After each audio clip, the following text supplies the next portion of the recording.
qui ont des occupations parcellaires. Ils ont choisi déjà des documents et un cadastre.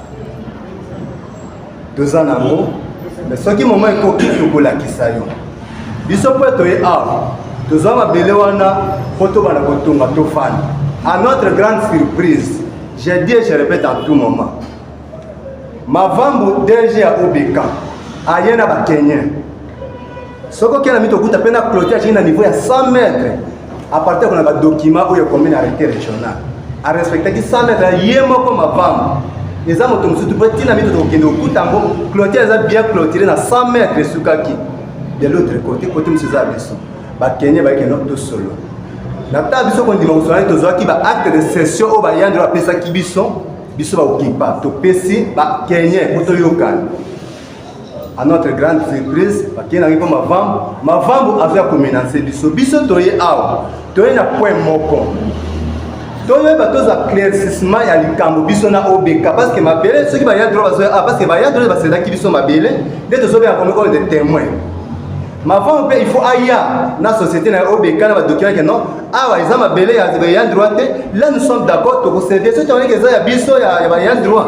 Il y a un parce qu'il y a une limite de 100 mètres. De l'autre côté, pour votre information, moins de 100 mètres, société à Zoé ou à Bazété et Zawana.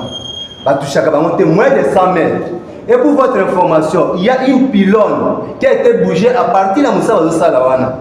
Mais biso zo travailler na maboko ni engin ni mais on ça là engin lourd atoke na mito okutango ezawana et bouger même pont pylône moko na ngambo ya gauche droite yango biso to ye awa to était jima que non to zo ki ba document en bonne forme tout comme na mabe tout comme na malamu mais biso na mito za posana no eta que maman na biso tango bana biba bazo potana maman ayaka pona kokabola taba kabola cheki mena ko na ko juger mwana moko tala mabe osala kibolo. Mais malheureusement, nous avons mais biso to respecter maloba oyayo. Yango biso to za pour ça que non pour trouver c'est papa déjà baza mikolo. Le lobby to éviter tant za ko benga yo. Comme ko barbe toujours. Ce qui to za la société parce que biso to za droit à directement pendant yo to kena ba service il fallait ba landa ba pesa rapport. Mais pas ça que rapporté. C'est pourquoi tu comme on a biso mo que non ita que maman tout monde aille pour trouver biso solution à camp. Les réseaux à 200 mètres. Et comme pour la plupart des gens au-delà de 200 mètres, ça ne pose pas de problème. Est-ce que vous trouvez ma chef coutumière? Est-ce que vous trouvez ma chef coutumière? Mais binopé, tant que vous le problème c'est vous-même. Vous l'avez dit pour respecter la procédure d'acquisition à ma bille. Aujourd'hui, au Canisi et Souki dans Bongo, tu as un contrat de location. Oui, vous avez mis dans le monde. Et puis, on m'a appelé, ça fait combien de temps?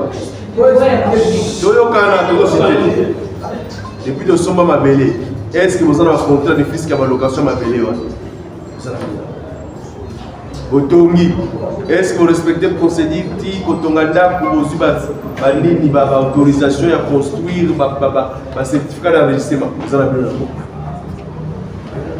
Parce qu'au Congo, tout le monde a besoin. Comme ma chef coutumier a un problème, vous êtes au-delà de 200 mètres de la bilo. C'est bon. Pour régulariser la bilo qu'on a vu. Nous allons demander au parquet suite il y a une boîte là pour le supérieur. Ça on va demander, on va faire une lettre jusqu'à ce que tu retrouves compromis. Là au EBK dans le chef coutumier, c'est le moutou ma belle na esukeli le service technique la biso bazali. Toko sala ba réunion la biso cette fois-ci sans bino. Surtout dans la poste de l'OEBK, nous sommes au OEBK de travail. Surtout dans la poste de chef coutumier, nous travaillons à Bango. Comme ça, la souka, nous avons délimité où ils ont comme rapport à moi, ils ont publié. Donc ça, tout rapport final, nous avons descend à souka, qu'est-ce qui revient à l'OEBK, qu'est-ce qui revient au chef coutumier, la binopé, en attendant de régulariser ma dossier. Ceux qui vont s'en aller dans le milieu en beauté, ceux qui vont y aller. On est à Babino Zouzou. Donc allez aussi travailler dans ce sens. Donc on sommes ma belé à sécuriser Kayango. Je vous ai dit que bon la chance, ma chef coutumier, là ils sont des bonnes voix. Dans Kinshasa, dans Kasangulu, dans 4-5 personnes. Les plus courageux à suivre un document est commis à y. Comme on va là dans le Congi, arrangez-vous au délai de 200 mètres et ça rappelle dans ma condition, il y a des réguliers. Ceux qui ne venez pas à la mairie. C'est un moment qui a été dans la mairie. En tout cas, par service, il y a cadastre, il y a conservation, il y a conservateur, il y a humanisme pour que ma communion soit là en règle. Pour le reste des buissons, là où il y a un service, on va trouver une solution. Et donc, comme on a un électorat, on va dire que on va